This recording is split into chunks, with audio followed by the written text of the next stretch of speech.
सत श्री अकाल जी। मैं आस करदा तुसी सारे ठीक होवोगे, तंदुरुस्त होवोगे। मेरा रूबरू होना बड़ा क्रिटिकल ते बड़ा लाजमी सी। सब तो वड्डी गल ये इस करके जरूरी सी। यदि मैं उदाहरण मेरे को जिहड़ा फोन आया वो तो ही शुरू करता। गल आए आ भी इन्होंने सिंगल टारगेट करनी है। हुण मेरे को फोन आना या मैं कौन आ ये इंपॉर्टेंट नहीं है।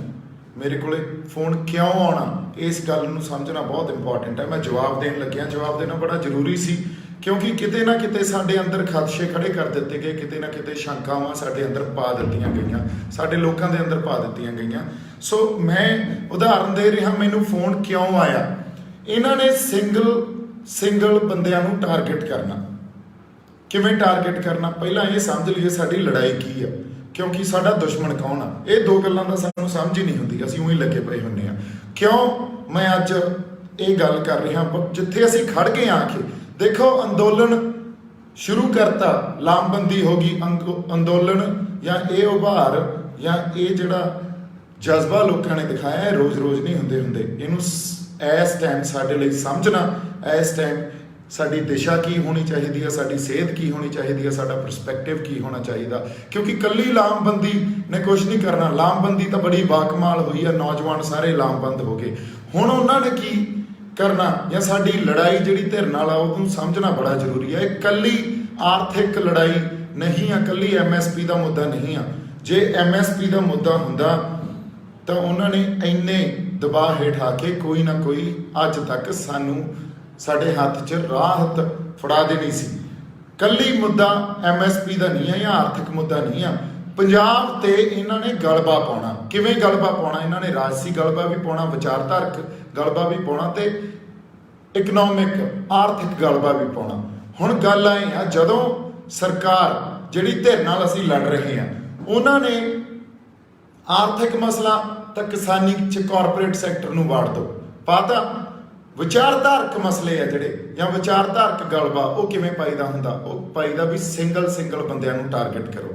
मेरे कोले फोन आउणा ये थोड़ी सी भी मैनूं वो MSP प्लेट च परोस के दे देंगे, नहीं। मेरी गल उन्हां तक जांदी है, उन्हां तक पहुँचदी है। क्यों जांदी है? क्योंकि मैं उन्हां दी वर्किंग नूं, उन्हां दे सिस्टम नूं बहुत नेड़ेों देखिया होया। उदों तक उन्होंने ये लगता सी भी ये सनी देओल बाई का बंदा, पर मैं बहुत नेड़ेों देखिया होया ते मेरी कही गल दा उन्होंने बहुत ज़्यादा इनसिक्योरिटी आ।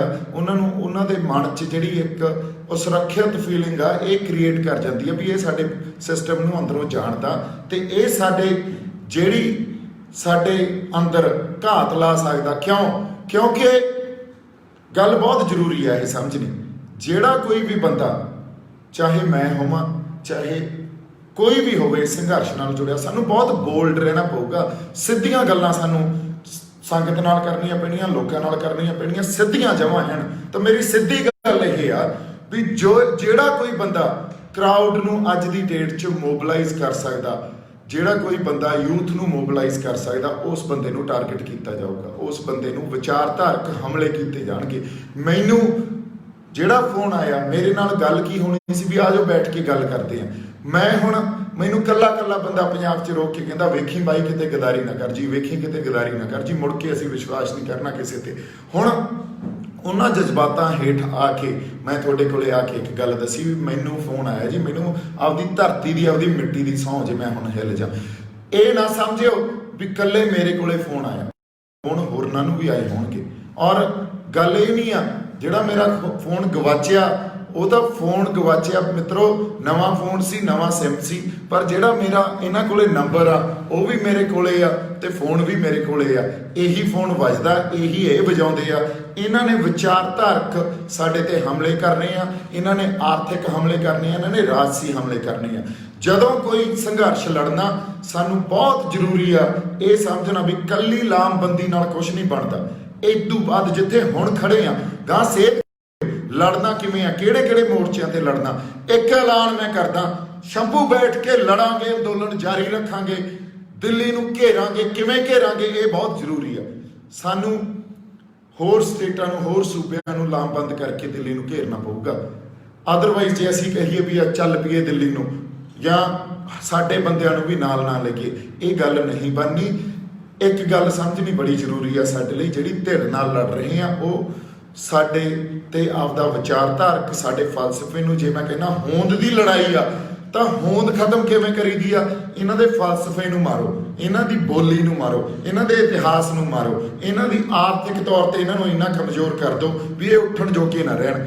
ਹੁਣ ਅਸੀਂ ਆਪਸ 'ਚ ਸ਼ੰਕੇ ਨਹੀਂ ਪੈਦਾ ਕਰਨੇ ਵੀ ਕਿਹਨੂੰ ਫੋਨ ਆਉਂਦਾ ਕੀ ਆਉਂਦਾ। ਸੰਗਤ ਸਾਹਮਣੇ ਆ ਕੇ, ਲੋਕਾਂ ਸਾਹਮਣੇ ਆ ਕੇ ਸਹੀ ਤੇ ਸਪਸ਼ਟ ਗੱਲਾਂ ਰੱਖੋ। ਆਪਸ 'ਚ ਸਪਸ਼ਟਤਾ ਸਾਨੂੰ ਰੱਖਣੀ ਬਹੁਤ ਜ਼ਰੂਰੀ ਆ। ਮੈਂ ਮਿੰਟ ਤੋਂ ਆ ਕੇ ਗੱਲ ਇਸ ਕਰਕੇ ਕਰਦਾ ਵੀ ਹੁਣ ਨਾ ਕਿਤੇ ਨਿਖੜ ਜਿਓ ਮਿੱਤਰੋ। ਅਸੀਂ ਕਾਨੂੰਨੀ ਲੜਾਈ ਵੀ ਲੜਾਂਗੇ। ਕਾਨੂੰਨੀ ਲੜਾਈ ਇਸ ਕਰਕੇ ਜ਼ਰੂਰੀ ਆ ਕਿਉਂਕਿ ਕੁਛ ਨਹੀਂ ਪਤਾ, ਸਾਨੂੰ ਪਤਾ ਸਾਨੂੰ ਨਿਆਂ ਨਹੀਂ ਮਿਲਣਾ, ਪਰ ਫਿਰ ਵੀ ਲੜਨੀ ਜ਼ਰੂਰੀ ਆ ਕਿਉਂਕਿ ਕੁਛ ਨਹੀਂ ਪਤਾ। ਕਈ ਵਾਰੀ ਕੋਈ ਨੇਕ ਰੂਹ, ਨੇਕ ਜੱਜ ਬੈਠਾ ਹੁੰਦਾ, ਮਾੜਾ ਮੋਟਾ ਸਾਨੂੰ ਆਪਦਾ ਸਾਨੂੰ ਨਿਆਂ ਦੇ ਜਾਂਦਾ।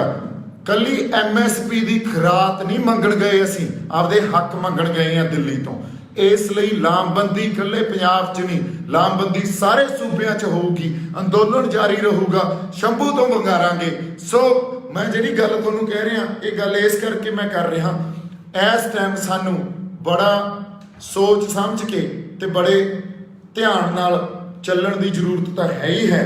ਨਾਲ ਸਾਡੀ ਜਿਹੜੀ ਇੱਕ ਐਗਰੈਸ਼ਨ ਆ, ਇੱਕ ਕੰਟਰੋਲਡ ਐਗਰੈਸ਼ਨ ਸਾਡੇ 'ਚ ਹੋਣਾ ਚਾਹੀਦਾ। ਜੇ ਕਿਤੇ ਉਹ ਮਿਸ ਕਰਕੇ ਤੇ ਪੁਰਾਣੀਆਂ ਰੀਤਾਂ ਜਾਂ ਪੁਰਾਣੀਆਂ ਜਿਹੜੀਆਂ ਗੱਲਾਂ ਸੀ ਉਹਦੇ ਨਾਲ ਹੀ ਖੜਦੇ ਰਹੇ, ਜਾਂ ਇਹ ਕਹੀਏ ਵੀ ਕਿਸਾਨ ਜਥੇਬੰਦੀਆਂ ਜਾਂ ਫਲਾਣੇ ਬੰਦਿਆਂ ਨੂੰ ਆਪਾਂ ਅੱਗੇ ਲਾ ਲੈਂਦੇ ਹਾਂ, ਕਿਸੇ ਨੂੰ ਵੀ ਲਾ ਲਓ ਅੱਗੇ, ਕੋਈ ਗੱਲ ਨਹੀਂ। ਸੰਗਤ 'ਚ ਬਹਿ ਕੇ ਫੈਸਲੇ ਕਰੋ, ਕਮਰਿਆਂ 'ਚ ਬਹਿ ਕੇ ਫੈਸਲੇ ਨਹੀਂ ਹੋਣਗੇ, ਡਰਾਇੰਗ ਰੂਮਾਂ 'ਚ ਬਹਿ ਕੇ ਫੈਸਲੇ ਨਹੀਂ ਹੋਣਗੇ, ਸੰਗਤ 'ਚ ਬਹਿ ਕੇ ਫੈਸਲੇ ਕਰੋ, ਜਿਹਨੂੰ ਮਰਜ਼ੀ ਅੱਗੇ ਲਾ ਲਓ। ਸੋ ਮੈਂ ਕਿਉਂ ਤੁਹਾਡੇ ਨਾਲ ਇਹ ਗੱਲ ਕਰ ਰਿਹਾ, ਇੱਕ ਅਸੀਂ ਅੰਦੋਲਨ ਖੜਾ ਕੀਤਾ, ਪੰਜਾਬ ਦੀ ਧਰਤੀ ਤੋਂ ਇਤਿਹਾਸ ਲਿਖਿਆ ਜਾਊਗਾ। ਮੈਂ ਇਹਦੀ ਤੁਹਾਨੂੰ ਹੱਥ ਜੋੜ ਕੇ ਅਰਦਾਸ ਕਰਦਾ, ਇਹਨੂੰ ਗਵਾ ਨਾ ਲਈਏ। ਇਕਜੁੱਟ ਹੋ ਕੇ ਹਰ ਜਥੇਬੰਦੀ ਦੇ ਨਾਲ, ਹਰ ਉਸ ਬੰਦੇ ਦੇ ਨਾਲ ਜਿਹਦੇ ਕੋਲੇ ਲੋਕਾਂ ਦਾ ਦਰਦ ਆ, ਜਿਹੜਾ ਇਹ ਕਹਿੰਦਾ ਵੀ ਅਸੀਂ ਸੰਗਤ 'ਚ ਬਹਿ ਕੇ ਫੈਸਲੇ ਲਵਾਂਗੇ, ਸੰਗਤ ਫੈਸਲੇ ਲਊਗੀ, ਸੰਗਤ ਮਤੇ ਪਕਾਊਗੀ, ਉਹ ਬੰਦੇ ਅੱਗੇ ਆਉਣ। ਮੈਂ ਵਾਅਦਾ ਕਰਦਾ ਤੁਹਾਡੇ ਨਾਲ ਖੜਾ। ਜੇ ਕਿਤੇ ਹਿੱਲ ਗਿਆ, ਜੇ ਕਿਤੇ ਗਦਾਰੀ ਕਰ ਗਿਆ, ਤੁਸੀਂ ਪੰਜਾਬ ਨਿਕਾਲਾ ਦੇ ਦਿਓ। ਮੈਂ ਜਜ਼ਬਾਤੀ ਬੰਦਾ, ਕਈ ਵਾਰੀ ਜਜ਼ਬਾਤਾਂ 'ਚ ਆ ਕੇ ਤੁਹਾਡੇ ਨਾਲ ਗੱਲਾਂ ਸਾਂਝੀਆਂ ਕਰ ਜਾਂਦਾ, ਪਰ ਸ਼ੰਕੇ ਨਾ ਪੈਦਾ ਕੀਤੇ ਜਾਣ, ਲੱਤਾਂ ਨਾ ਖਿੱਚੀਆਂ ਜਾਣ, ਇਹ ਬਹੁਤ ਜ਼ਰੂਰੀ ਆ। ਸੋ ਇਸ ਕਰਕੇ 2-3 ਗੱਲਾਂ ਬੜੀਆਂ ਜ਼ਰੂਰੀ ਆ। ਲੜ ਕਿਹਦੇ ਨਾਲ ਰਹੇ ਆ ਤੇ ਅਸੀਂ ਕੌਣ ਆ ਤੇ ਲੜਾਈ ਕਿਵੇਂ ਲੜੀ ਜਾਊਗੀ। ਲੜਾਈ ਪਹਿਲਾਂ ਲੜੀ ਜਾਊਗੀ, ਫਿਰ ਜਿੱਤੀ ਜਾਊਗੀ। ਪਹਿਲਾਂ ਵਿਉਂਤ ਸਟ੍ਰੈਟਜੀ ਬਣਾਈ ਜਾਊਗੀ, ਫਿਰ ਜਿੱਤੀ ਜਾਊਗੀ। ਸੋ ਯਾਦ ਰੱਖਿਓ, ਜਿਹੜੀ ਮੈਂ ਗੱਲ ਕਰਨੀ ਸੀ, ਸਿੰਗਲ ਜਾਂ ਇੰਡੀਵਿਜੂਅਲਸ ਨੂੰ ਟਾਰਗੇਟ ਕਰਨਗੇ ਇਹ। ਮੇਰੇ ਕੋਲੇ ਜੇ ਫੋਨ ਆਇਆ ਤਾਂ ਹੋਰਨਾਂ ਨੂੰ ਵੀ ਆਏ ਹੋਣਗੇ, ਹੋਰ ਵੀ ਕਿਤੇ ਅਪਰੋਚ ਹੋਏ ਹੋਣਗੇ। ਇਸ ਵੇਲੇ ਰਾਜਨੀਤੀ ਇੱਥੇ ਖੜ ਗਈ ਆ, ਰਾਜਨੀਤੀ ਚੇਤਨਾ ਵੀ ਪੰਜਾਬ ਦੀਆਂ ਰਾਜਨੀਤਿਕ ਧਿਰਾਂ ਜਿਹੜੀਆਂ ਉਹਨਾਂ ਦੇ ਪੱਲੇ ਕੁਛ ਨਹੀਂ ਆ, ਉਹਨਾਂ ਨੇ ਸਾਨੂੰ ਕੁਛ ਨਹੀਂ ਦਿੱਤਾ। ਲੋਕ ਤੋਂ ਅੱਕ ਚੁੱਕੇ ਆ। ਹੁਣ ਸੈਂਟਰ ਕੀ ਸਮਝ ਰਿਹਾ? ਸੈਂਟਰ ਇਹ ਸਮਝ ਰਿਹਾ ਵੀ ਉਹਨੂੰ ਕੰਟਰੋਲ ਕਿਵੇਂ ਕਰੀਏ। ਸਾਡੇ ਤੇ ਐਮਰਜੈਂਸੀ ਵੀ ਇਨਵੋਕ ਕਰ ਸਕਦੇ ਆ, ਪੰਜਾਬ 'ਚ ਐਮਰਜੈਂਸੀ ਵੀ ਲਾ ਸਕਦੇ ਆ ਜਿਵੇਂ ਕਸ਼ਮੀਰ 'ਚ ਲਾਈ ਸੀ। ਸੋ ਪੋਲੀਟੀਕਲੀ ਵੀ ਸਾਨੂੰ ਅਵੇਅਰ ਰਹਿਣਾ ਪਊਗਾ, ਉਹਨਾਂ ਸਾਰੀਆਂ ਚੀਜ਼ਾਂ ਨੂੰ, ਉਹਨਾਂ ਸਾਰੀਆਂ ਆਊਟਕਮਸ ਨੂੰ ਸੋਚਣਾ ਪਊਗਾ ਵੀ ਕੀ ਕੀ ਕੀਤਾ ਜਾ ਸਕਦਾ। ਅਸੀਂ ਲਾਮਬੰਦ ਕਿਵੇਂ ਕਰਨਾ, ਅੰਦੋਲਨ ਨੂੰ ਗਾਂਹ, ਇਸ ਸੰਘਰਸ਼ ਨੂੰ, ਇਸ ਜੰਗ ਨੂੰ ਗਾਂਹ ਕਿਵੇਂ ਵਧਾਉਣਾ, ਕਿਉਂਕਿ ਇਹ ਜਿਹੜੀ ਸੰਘਰਸ਼ ਦੀ ਆਊਟਕਮ ਹੋਊਗੀ, ਜੇ ਕਿਤੇ ਹਿੱਲ ਗਏ ਮਿੱਤਰੋ ਤਾਂ ਐਡੀ ਜ਼ਿਆਦਾ ਹਉਮੈ ਵੱਧ ਜੂਗੀ ਸਾਡੀ ਹੁਕਮਰਾਨ ਧਿਰ ਦੀ, ਮੁੜ ਕੇ ਉਹਨਾਂ ਨੇ ਲੋਟ ਨਹੀਂ ਆਉਣਾ। ਤੇ ਜੇ ਅਸੀਂ ਕੁਝ ਲੈ ਡਿੱਗੇ ਖਿੱਤੇ ਦੀ, ਜਿਹੜੀ ਇੱਕ ਇਸ ਖਿੱਤੇ ਦੀ, ਇਸ ਖੇਤਰ ਦੀ, ਇਸ ਦੇਸ਼ ਦੀ ਜਿਹੜੀ ਜੀਓਪੋਲਿਟਿਕਸ ਆ, ਉਹਦੇ ਤੇ ਇਫੈਕਟ ਪਊਗਾ। ਸੋ ਬਹੁਤ ਵੱਡੀ ਸਾਡੇ ਤੇ ਜ਼ਿੰਮੇਵਾਰੀ ਆ, ਬਹੁਤ ਵੱਡਾ ਸੰਘਰਸ਼ ਆ। ਇਹਨੂੰ ਸਮਝ ਕੇ ਤੇ ਲਾਮਬੰਦ ਹੋ ਕੇ ਤੇ ਏਕਾ ਤੇ ਬਿਨਾਂ ਕਿਸੇ ਤੋਂ ਸ਼ੱਕਾਂ ਦੇ ਘੇਰਿਆਂ 'ਚ ਆਏ ਹੋਏ, ਮੈਂ ਤਾਂ ਸਹੀ ਦੱਸੀ ਨਾ ਤੁਹਾਨੂੰ। ਲੈ ਮੈਂ ਤੁਹਾਨੂੰ ਦੱਸਦਾ ਵੀ ਮੈਨੂੰ ਰੋਕ ਕੇ ਕੱਲਾ ਬੰਦਾ ਇਹ ਕਹਿੰਦਾ ਕਿਤੇ ਹੁਣ ਨਾ ਹਿੱਲ ਜੀ, ਹੁਣ ਨਾ ਹਿੱਲ ਜੀ, ਮੁੜ ਕੇ ਨਹੀਂ ਅਸੀਂ ਵਿਸ਼ਵਾਸ ਕਰਨਾ, ਮੁੜ ਕੇ ਨਹੀਂ ਅਸੀਂ ਵਿਸ਼ਵਾਸ ਕਰਨਾ। ਸੋ ਬਾਈ ਜੀ, ਕਿੱਡੀ ਵੱਡੀ ਤੁਸੀਂ ਜ਼ਿੰਮੇਵਾਰੀ ਸੌਂਪੀ ਜਾਂਦੇ ਹੋ। ਗੱਲ ਇਹ ਨਹੀਂ ਆ ਵੀ ਮੇਰੇ ਤੇ ਜ਼ਿੰਮੇਵਾਰੀ ਆ, ਮੈਂ ਵੀ ਜਜ਼ਬਾਤੀ ਆ। ਮੈਨੂੰ ਐਂ ਲੱਗਦਾ ਯਾਰ ਲੈ ਵੀ ਮਿੱਤਰਾ, ਮੈਨੂੰ ਜੇ ਕਿਸੇ ਨੇ ਅਪਰੋਚ ਕੀਤਾ, ਆ ਪਈ ਆ ਗੱਲ ਲੋਕਾਂ ਦੇ ਸਾਹਮਣੇ। ਸੋ ਇਹਨਾਂ ਗੱਲਾਂ 'ਚ ਕੁਛ ਨਹੀਂ ਰੱਖਿਆ ਵੀ ਅਸੀਂ ਇੱਕ ਦੂਜੇ ਦੀਆਂ ਲੱਤਾਂ ਖਿੱਚੀ ਜਾਈਏ। ਸਾਨੂੰ ਇਸ ਟਾਈਮ ਮੇਰੇ ਨਾਲ ਖੜ ਜਾਓ, ਤੁਹਾਡੇ ਮੂਹਰੇ ਰਹੂੰਗਾ। ਮੈਂ ਕਿਹੜਾ ਇਲੈਕਸ਼ਨ ਲੜਨੀ ਆ, ਜਿਹੜੀ ਮਰਜ਼ੀ ਡਾਂਗ ਆ ਜੇ, ਜਿਹੜੀ ਮਰਜ਼ੀ ਗੋਲੀ ਆ ਜੇ, ਮੂਹਰੇ ਰਹਾਂਗੇ। ਸਾਡੇ ਸਾਰੇ ਜਿਹੜੇ ਬੰਦੇ ਆ ਐਨ ਜਮਾਂ ਜਿਵੇਂ ਕਹਿੰਦੇ ਹੁੰਦੇ ਆ ਯਾਰੀ ਜੱਟ ਦੀ ਤੂਤ ਦਾ ਮੋਸ਼ਾ, ਉਹ ਜਮਾਂ ਤੂਤ ਦੇ ਮੋਸ਼ੇ ਵਰਗੀਆਂ ਜਾ ਰਹੀਆਂ ਪੰਜਾਬ ਨਾਲ ਸਾਰਿਆਂ ਦੀਆਂ। ਸੋ ਇਸ ਕਰਕੇ ਮੇਰਾ ਇੱਕ ਵਾਰੀ ਫੇਰ ਤੁਹਾਨੂੰ ਅਰਦਾਸ ਆ ਤੇ ਸਾਰਿਆਂ ਨੇ ਇਕੱਠੇ ਰਹਿਣਾ, ਲੱਤਾਂ ਨਹੀਂ ਖਿੱਚਣੀਆਂ। ਸਾਡੇ 'ਚ ਬਹੁਤ ਇਹ ਜਿਹੜੀ ਟਰੋਲ ਆਰਮੀ ਹੈ ਇਹਨਾਂ ਦੀ ਉਹ ਗੱਲਾਂ ਵਾੜੂਗੀ, ਸਾਡੇ ਸ਼ੱਕਾਂ ਦੇ ਘੇਰਿਆਂ 'ਚ ਸਾਨੂੰ ਲਿਜਾਊਗੀ। ਪਰ ਤੁਸੀਂ ਜਦੋਂ ਮਰਜ਼ੀ ਜਿਹੜਾ ਮਰਜ਼ੀ ਸਵਾਲ ਪੁੱਛ ਸਕਦੇ ਹੋ, ਜਿਹੜਾ ਮਰਜ਼ੀ ਜਵਾਬ ਮੰਗ ਸਕਦੇ ਹੋ, ਮੈਂ ਜਵਾਬ ਦੇ ਆ। ਜਿਹੜਾ ਮਰਜ਼ੀ ਸਾਡਾ ਬੰਦਾ ਇਸ ਸੰਘਰਸ਼ 'ਚ ਲੜ ਰਿਹਾ ਹੋ ਜਵਾਬ ਦੇ ਆ।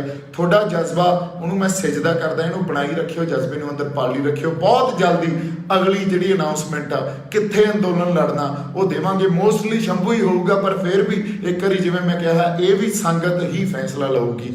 ਮੇਰੇ ਵੱਲੋਂ ਬਹੁਤ ਸਾਰਾ ਪਿਆਰ ਤੇ ਸਤਿਕਾਰ। ਸਤਿ ਸ਼੍ਰੀ ਅਕਾਲ।